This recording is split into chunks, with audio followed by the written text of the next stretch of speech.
रखने चाहिए, आप लोगों के काम आएंगे, तभी फल होगा। पहला प्रश्न, महाराज सदाचार भगवत भक्ति से युक्त विवेक कैसे बढ़े। दूसरा प्रश्न, ये जो साधु पुरुष हैं, सच में सज्जन लोग हैं, ये काम क्रोध लोभ आदि को कैसे वश में कर लेते हैं। ये सहज बात नहीं है। शौनक जी ने प्रश्न किया। इस घोर कलयुग में जीव प्रायः लगभग राक्षस जैसे स्वभाव के लोग हैं। कलयुग उस जीव समुदाय को शुद्ध दैवी संपत्ति से युक्त, भगवत गीता के 16वें अध्याय में भगवान श्री कृष्ण ने विभाग किया है, दैवी संपत्ति क्या है, आसुरी संपत्ति क्या है। तो सुध जी यहां प्रश्न करते हैं कि इस कलयुगी जीव समुदाय को दैवी संपत्ति से युक्त कैसे बनाए, क्योंकि तो लगभग राक्षस है। इन राक्षसों को देवता कैसे बनाया जाए, ये प्रश्न उन्होंने पूछ लिया। और सच्चाई है या नहीं। आप और हम सब जब समाज में व्यवहार करते हैं तो क्या हम लोग को महसूस नहीं होता कई बार कि भाई बिल्कुल ही राक्षस मानसिकता है, जरा सा भी इधर से उधर बदलने तो तैयार नहीं। कितना भी आप अच्छी बात कर लो, कोई फर्क नहीं पड़ता। सबका अनुभव होगा, कहीं ना कहीं बड़ा कड़वा अनुभव मिला होगा। कभी कभी घर में ही मिल जाता है, बाहर जाने की जरूरत ही कहाँ है ना। तो इस दृष्टि से प्रश्न किए, कैसे इन लोगों को सर्वश्रेष्ठ बनाया जा सके। आप इस समय मुझे ऐसा कोई शाश्वत साधन बताइए जो कल्याणकारी वस्तुओं में भी सर्वश्रेष्ठ हो, परम मंगलकारी हो, पवित्र करने वाले उपायों में भी सर्वोत्तम पवित्र कारक उपाय हो। मुझे वो उपाय की तलाश है। क्योंकि जो नकारात्मक मानसिकता के लोग हैं, वे बैठे बैठे समस्या, ये समस्या है, वो समस्या है, ऐसी समस्या, आजकल तो क्या करें क्या करें, यूं करते रहते हैं। परंतु जो विवेकवान आशावान व्यक्ति है, वो समस्या तो है ही, इसमें क्या आश्चर्य है, उसको कहां चर्चा करनी होती है, समाधान क्या है, यहां मैंने ऊर्जा लगा। अब समस्या तो है ही, ये तो सब जानते हैं कि कलयुग में बुरा हाल है, तो समाधान क्या हो, उस दिशा में अपनी ऊर्जा लगाइए। ये प्रश्न किया है। वह साधन हे सूत जी ऐसा हो जिसके अनुष्ठान से शीघ्र ही अंतःकरण की विशेष रूप से शुद्धि हो जाए। काम चलाओ शुद्धि ना हो, जैसे नहा लेते हैं ना, कि बार में पानी डालते 2 मिनट में गड़बड़ चलो लो, तो वो अच्छा स्नान तो नहीं है। शुभ स्नान कब, जब आपने तरीके से अच्छी प्रकार शरीर के समस्त मलों को हटाया, तभी कहें कि भाई ठीक से स्नान किया। तो इसी प्रकार आप वो साधन बताएं जिससे अंतःकरण की विशेष रूप से शुद्धि हो जाए। अंतःकरण माने क्या, कर्ण उपलक्षण है किसका, उपकरण का। उपकरण माने क्या, औजार। और ये हाथ भी कोई औजार ही है ना, इससे मैं अनेक वस्तुओं को उठा सकता हूं, पकड़ सकता हूं, इधर से उधर रख सकता हूं। लेकिन ये कैसा उपकरण है, ये बाहर का उपकरण है। बाहर के जो व्यवहार है मैं इस हाथ से कर सकता हूं, ठीक बात है। लेकिन अंदर अगर मुझे कुछ करना हो, सोचिए अपने मन के साथ, बुद्धि के साथ या भीतर, तो क्या ये हाथ कुछ कर पाएगा? भीतर तो कुछ कर ही नहीं सकता। भीतर क्या करेगा? तो जो भीतर के हथियार हैं उनको क्या कहते हैं, अंतःकरण, अंदर के उपकरण, यूं समझ लीजिए। वो कौन कौन से, मन, बुद्धि, अहंकार, चित्त, 4। ये 4 क्या है बताइए, भीतर के हथियार हैं। अंदर अगर आपने कुछ करना है अपनी आत्मा की गति के लिए, तो आपके पास अंदर ये 4 हथियार हैं।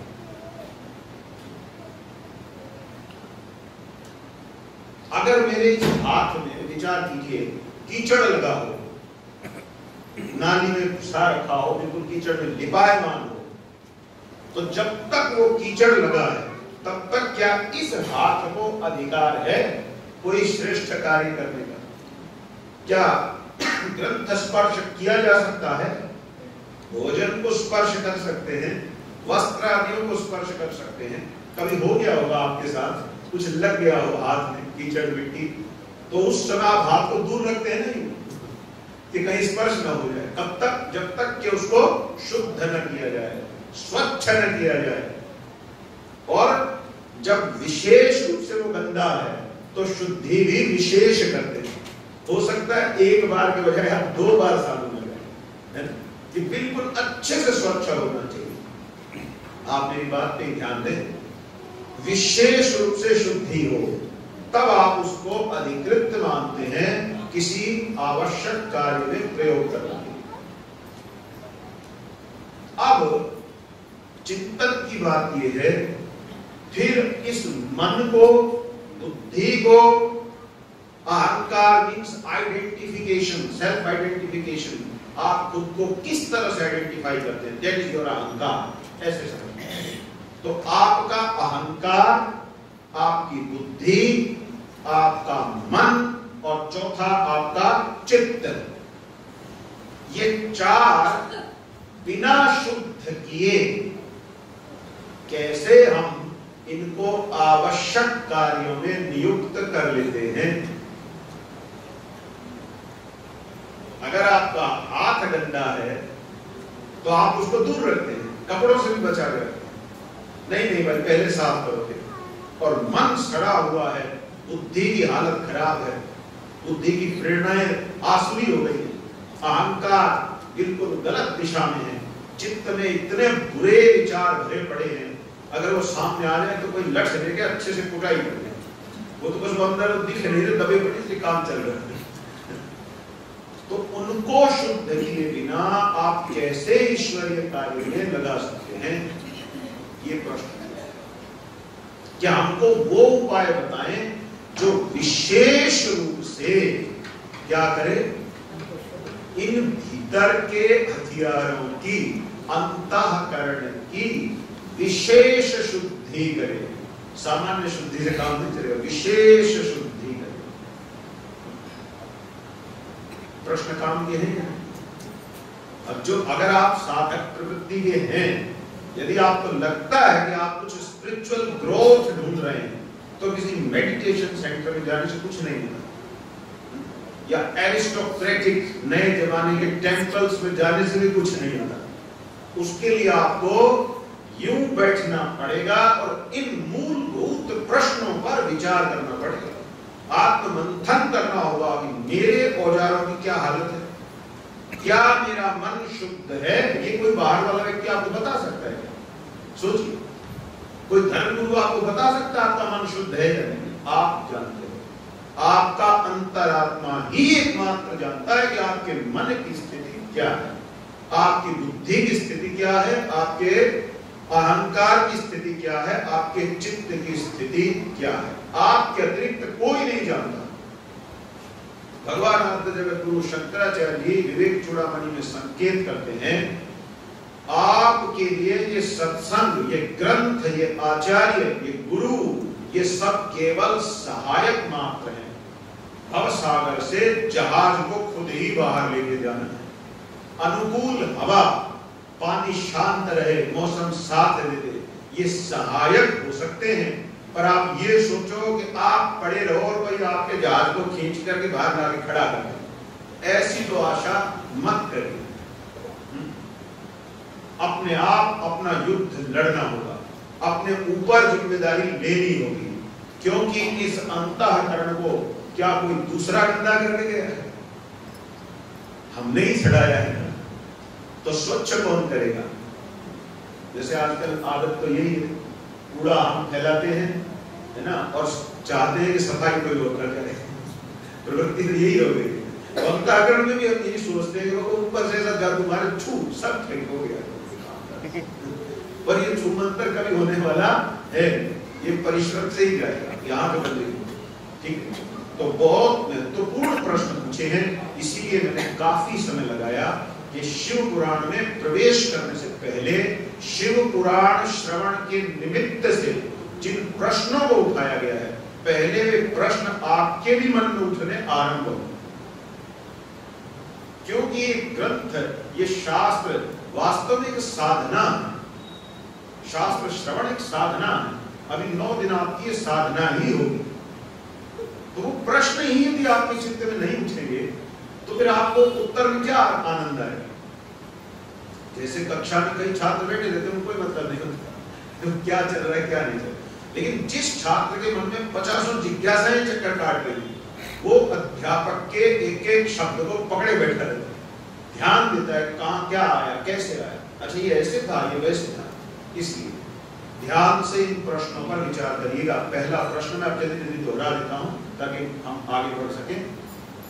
भगवत भक्ति सदाचार युक्त विवेक कैसे बढ़े? साधु पुरुष काम क्रोध आदि विकारों को कैसे वश में कर लेते? दूसरा प्रश्न। तीसरा, अंतःकरणों की विशेष रूप से शुद्धि कैसे हो, उसका सर्वोत्तम उपाय आप हमको दीजिए। ये प्रश्न सूत जी ने एक शब्द में कहा, देखो मैं चाहूं तो विस्तार कर सकता हूं। सूत जी बोले शिव महापुराण, सारे प्रश्न, तीनों प्रश्नों का उत्तर शिव महापुराण। आप शिव महापुराण के शरणागत हो जाइए, इसके श्रवण कीर्तन में रत हो जाइए, तीनों प्रश्न आपके हल हो जाएंगे। भगवत भक्ति सदाचार युक्त विवेक की प्राप्ति होगी, काम क्रोध आदियों पर विजय प्राप्त होगी।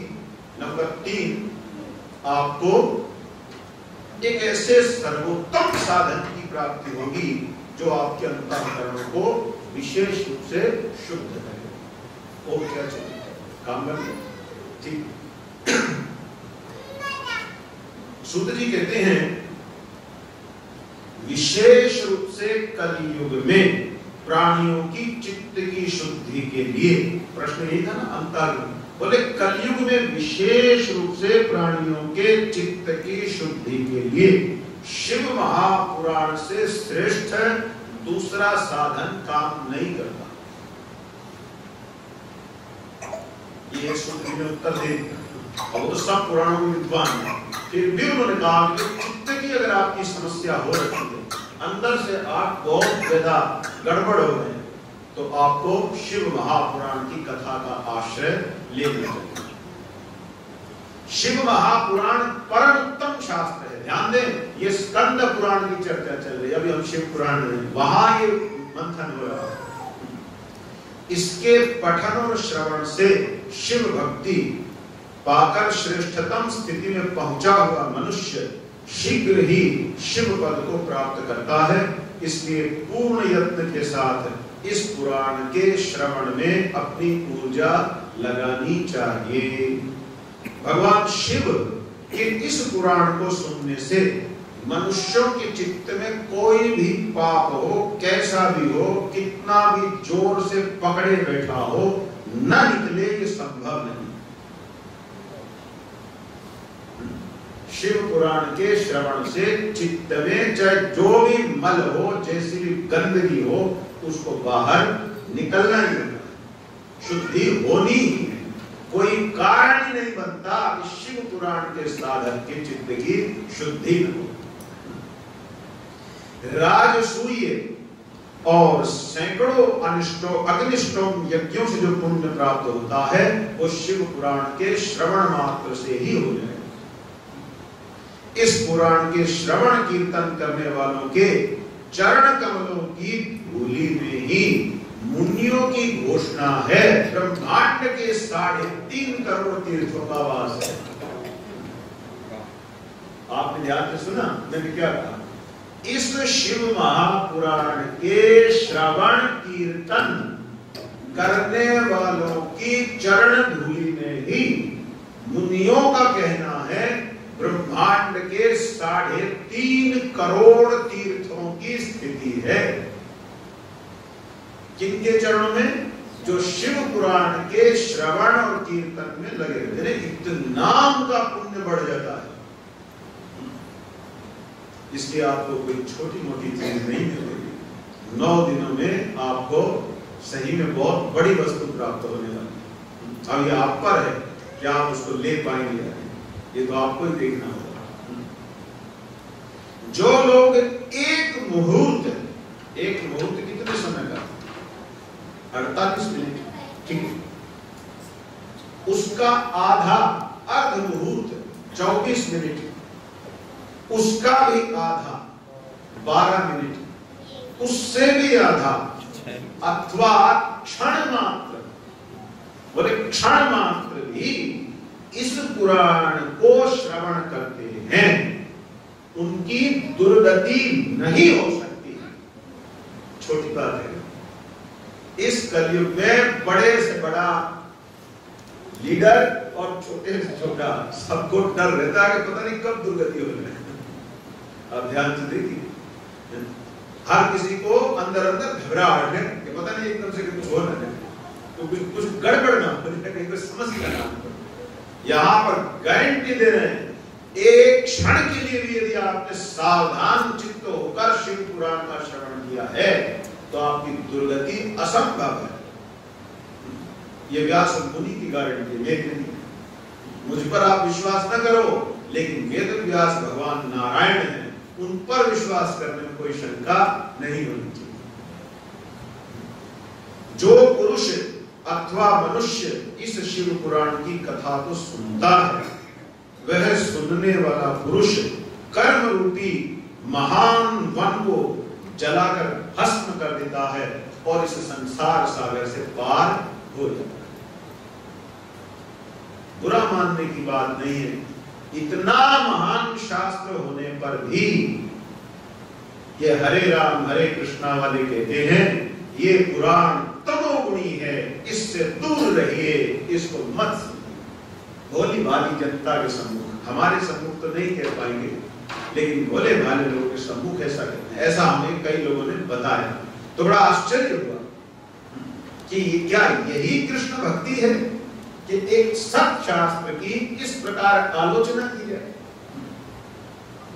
हे मुने, संसार में जितने भी प्रकार के दान किए जा सकते हैं, जितने भी प्रकार के यज्ञ किए जा सकते हैं, उनसे जो पुण्य कमाया जा सकता है, वह सारा का सारा पुण्य इस शिव महापुराण के श्रवण करने वाले को प्राप्त हो जाए। ऋषियों का तो ऐसा कहना है। अब आजकल कोई कुछ भी कहे, ऋषियों की वाणी ऐसी हे मुने, विशेष रूप से इस कलयुग में शिव महापुराण के श्रवण के अतिरिक्त मनुष्यों के लिए मुक्ति का कोई उत्तम मार्ग शेष ही नहीं रह गया है। शिव पुराण का श्रवण और भगवान शिव के नाम का संकीर्तन, ये दोनों ही मनुष्यों को कल्प वृक्ष के समान सम्यक फल देते रहते हैं, इसमें कोई शंका नहीं है। अगर कल्प वृक्ष कहीं पर हो तो उसका स्वभाव है, आप उसके नीचे खड़े होकर जो इच्छा करें वो दे देता है, और अगर आप कोई भी इच्छा न करें तो फिर वो आपको भगवत भक्ति देगा, क्योंकि ये उसका अपना फल है। आप कुछ भी मांगो, आपकी मांग ना मांगो तो फिर अपना फल देगा। समझ? इस प्रकार से यहां पर बोले शिव पुराण का श्रवण और भगवान शंकर के नाम का संकीर्तन, ये दो कल्प वृक्ष हैं। मांगोगे तो होते थे, लोग दिया है ना, इतिहास गवाह है। महादेव की अनेक कथा प्रसंग भरे पड़े हैं, राक्षसों को भी निराश नहीं किया। उल्टी से उल्टी चीज मांगने वाले को बेटा लो भाई आप भी जाओ, लेकिन जिस भक्त ने कुछ नहीं मांगा उसको उन्होंने अपने आप को ही दे दिया। ये भी इतिहास साक्षी। तो वो सब बातें आगे चर्चा में आएंगी। इसलिए कलयुग में धर्माचरण से शून्य चित्त वाले दुर्बुद्धि मनुष्यों के उद्धार के लिए भगवान शिव ने स्वयं अमृत रस स्वरूप इस शिव महापुराण को प्रकट किया है। इसलिए इसका लाभ मनुष्यों को लेना चाहिए। और श्रावण मास है, भगवान शिव से संबंधित है, तो ये तो और भी दुर्लभ अवसर हो गया। और आज आरंभ भी किस दिन हुआ है? सोम प्रदोष। आज प्रदोष व्रत भी है। प्रदोष व्रत आप जानते हैं? अच्छा, मूर्ख लोगों का कहना है कि महादेव जब नाचते हैं तो प्रलय हो जाती है। ऐसा नहीं है।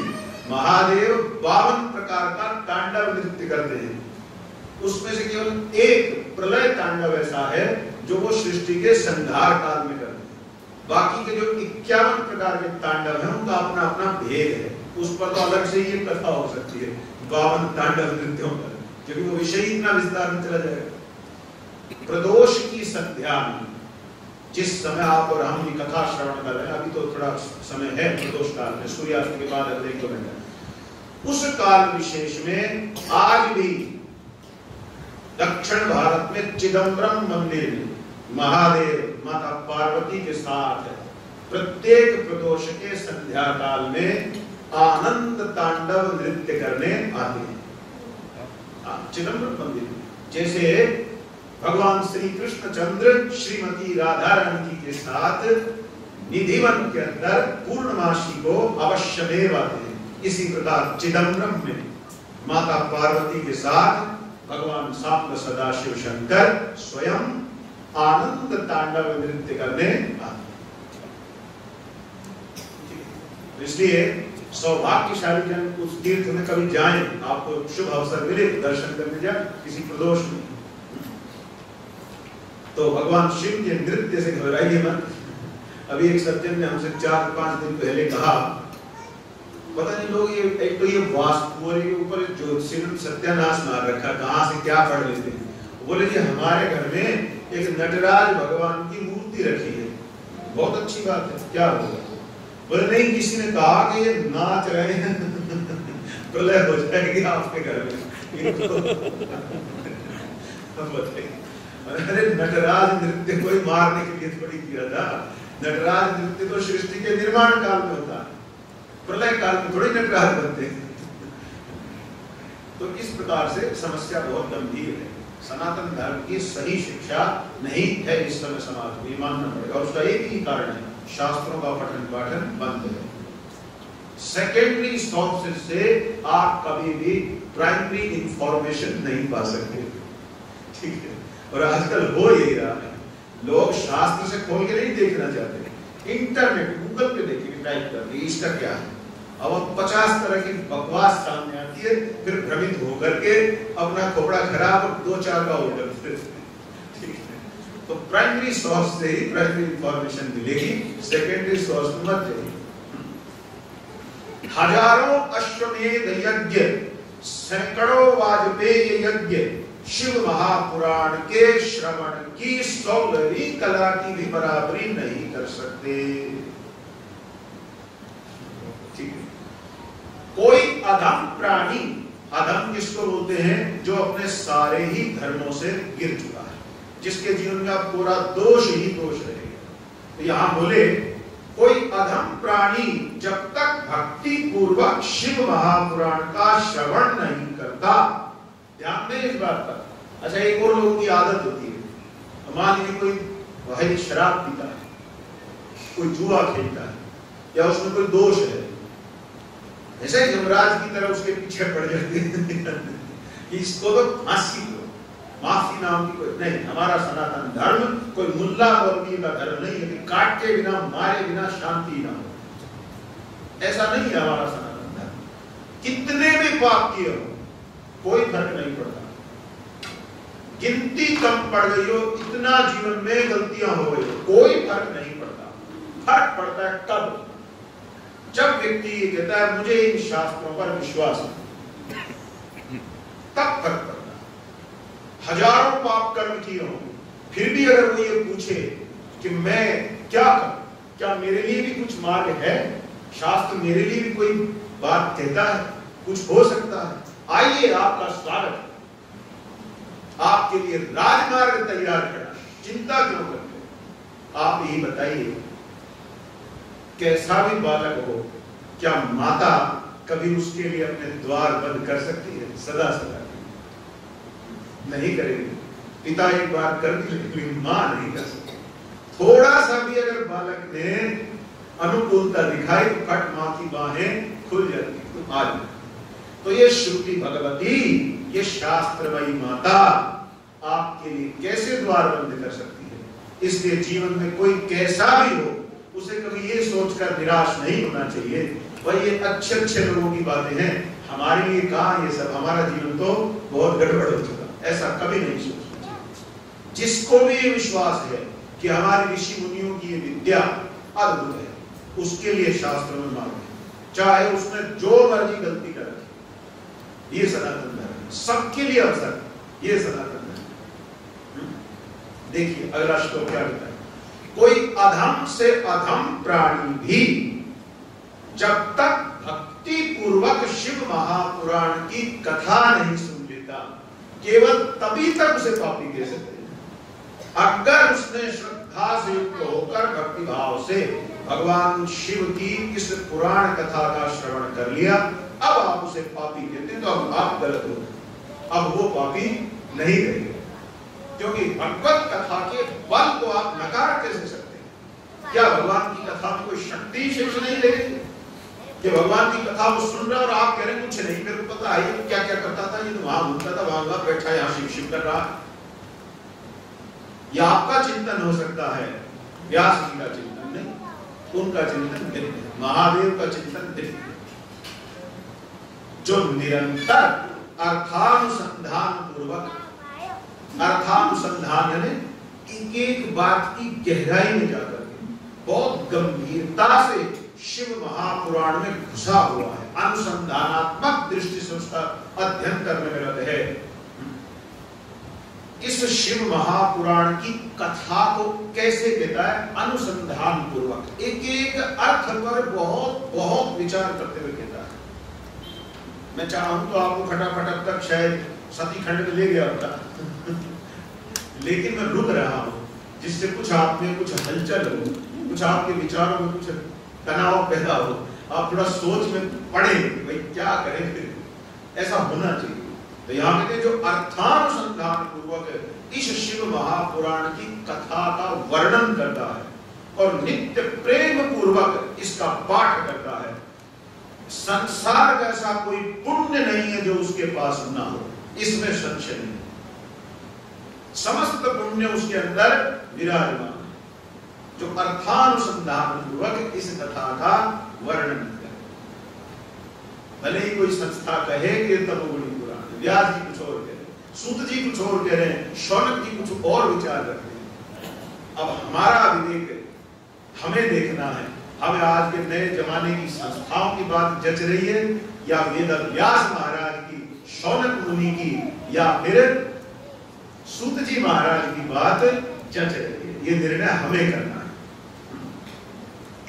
ये सब बातें कही और कह करके अब देखिए इतनी बड़ा इमारत, एक पक्ष ये भी है कि बहुत बड़ी बड़ी बातें कह रहे हैं कि शिव पुराण से तो ये हो जाता है, तो कहीं हुआ भी है कुछ ऐसा या खाली कह ही रहे हो?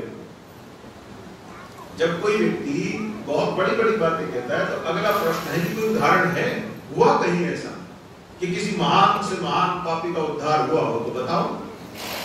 तो अभी आप खाली कहा है कि भाई ये हो गया वो हो गया। सूत जी बोले हुआ है, इतिहास में ऐसी घटनाएं मिलती जहां ये चमत्कार। बोले एक नगर में देवराज नाम का एक ब्राह्मण रहता था। इस ब्रह्मांड में ऐसा कोई पाप नहीं है जिसको उसने न किया हो। दुराचार, खल, अपने ऊपर विश्वास करने वालों को विशेष रूप से ठगने वाले, ये भी बड़ी चालाकी हुई, ठगों से सावधान रहिए। ठग सबसे ज्यादा किसको ठगता है? जो उस पर विश्वास करता है, क्योंकि जो विश्वास नहीं करता उसको ठगने थोड़ा मुश्किल होती है, वो पकड़ सकता है, उसकी दृष्टि पैनी है, लेकिन जिसने भरोसा कर लिया वो आराम से ठगा देता है। इसलिए खुली आंखें और खुला दिमाग रखिए, ठीक है। तो बोले खल था, अपने ऊपर विश्वास करने वालों को ठगता था, छल कपट करने में, क्रूरता करने में उसका कोई बराबरी करने वाला नहीं था। लेकिन सौभाग्य से, सौभाग्य भी होता है, भाग्य का बड़ा मतलब जीवन में नकारा नहीं जा सकता। और एक वो प्रसिद्ध वचन भी है, पुरुषस्य भाग्यम कोपि न जाना। मनुष्य, पुरुष के भाग्य को कोई नहीं जानता, कब कहां पलटी मारेगा, कहां से कहां पहुंचे। तो जीवन भर पाप किए थे, लेकिन किसी जन्म के अंदर कहीं कुछ अच्छा हो गया होगा हाथ से, उसके प्रभाव से बुद्धि आई, अकल आई। क्या विचार आया कि मुझे की ओर जाना चाहिए। आपने भी अनुभव किया होगा ना कई बार कि बहुत अधिक दुनियादारी में फंसे फंसे अचानक से कभी मन में आता है भाई हम तो कैद से हो गए जीवन में, है? थोड़ा रोको, 2-4 दिन के लिए हरिद्वार चलते हैं या कहीं वृंदावन चलते हैं या किसी अन्य तीर्थ स्थल पर चलते, ऐसी ऐसी प्रेरणा आती है। वो आपके पुण्यों के फल से आती है। आपका किया हुआ सत्कर्म जब आपकी ओर आता है तो वो आपको अच्छाई की ओर लेकर चलता है। तो देवराज ब्राह्मण जिसने समस्त कर्म किए थे उसको भी ऐसी प्रेरणा आ गई कि मुझे किसी तीर्थ की ओर चलना चाहिए। चल पड़ा, तीर्थ में गया तो बहुत तेज उसे ज्वर आ गया, बुखार आ गया। अब बुखार आने के कारण समझ नहीं पा रहा था कि क्या करूं। जैसे यहाँ पर ये सुंदर मंदिर है भगवान का और भगवान की कथा चल रही है, इसी प्रकार से उस तीर्थ क्षेत्र में एक पवित्र ब्राह्मण भगवान शिव के इस शिव महापुराण की कथा कह रहे हैं। और देवराज तीव्र बुखार के कारण सोचा चलो थोड़ा यही किनारे पर जैसे है ना सीढ़ियों पर लेके जा, थोड़ा तो अच्छी बात की कुछ क्या कह रहे सुन, हमने कभी सुना नहीं शास्त्र का वचन, तो चलो थोड़ा सुन ले कि भाई क्या कहा, क्या कह रहे हैं, किस तरह की चर्चा हो। और देवराज सुनने लगे। सुनते सुनते उसको थोड़ा रस आने लगा, कुछ कुछ बात को वो पकड़ने लगा कि क्या क्या चर्चा हो रही है, भगवान की कथा में किस तरह के विषय आ रहे हैं।